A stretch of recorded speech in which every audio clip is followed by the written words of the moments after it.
A lot of sellers I work with have their basements full of boxes and closets bursting at the seams. And downsizing these possessions is the number one thing that stresses out the sellers. And the idea is, let's have a 5-step game plan to save your sanity, right? So these are the 5 things that I'm going to recommend today.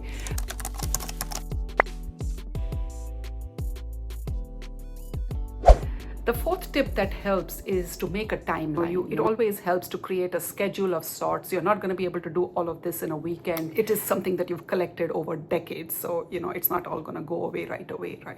So just micro goals. You can start with 1 closet at a time, or 1 bookshelf over a weekend, or, just 1 category. I'm going to deal with only shoes today. Or it's only the holiday decor that I'm going to work on today. The earlier you plan and schedule all of these things, the less stressed you are, because it takes a lot longer than you imagine, first of all. And you want to be prepared for when the realtor is saying they're going to have their stager and photographer in, because you don't want to be scrambling last minute. So take your time and do it now. You could even start as early as 1 or 2 years before you're planning to list your home, so that you're not stressed, at the end.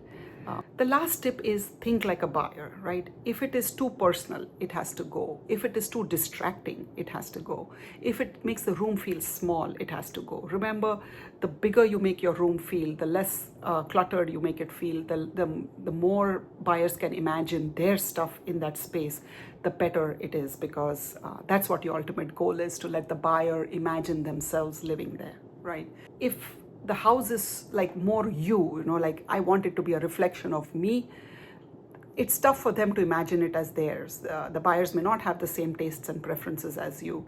So as professionals, we always ask you to neutralize. Yes, you may have a collection of things that you absolutely love, but if it's going to the next home with you, it gets boxed. If it is not going, it gets donated or sold. We don't want the buyers to be really distracted by your collections or your personal family pictures. We want them to focus on the house and the features and benefits of the home itself. Not every realtor thinks like I do as well. This is a little caveat I wanted to mention. I have seen a lot of homes being listed as is, like the seller lives like that. There is a lot of their personal possessions that you can see. It is hard to look past that. People start commenting, everybody has opinions about the decor, and it's not universally appealing. You do you, but that's in your home, not when it's on the market. So I have never listed a home without staging it first, because we want the buyers to see it in a certain way. We want the pictures to show a certain things. We don't want the pictures to have too much distraction, because we want the buyers to focus on the house. So think like a buyer. It is a different mindset, and you'll be able to make those decisions. I often get questions like, Bela, should this stay or should this go? Well, chances are it's not enhancing the value of the home. It should go, right?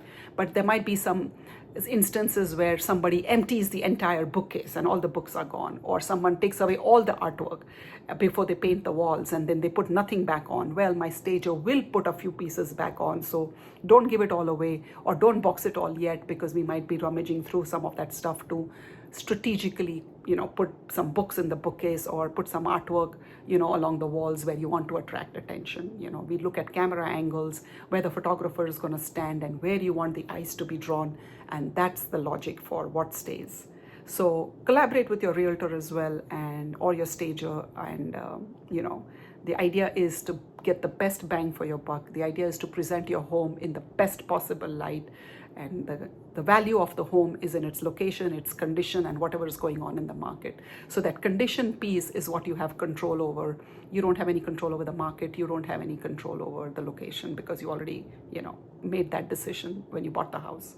So the condition matters, and this is a huge help, the decluttering process.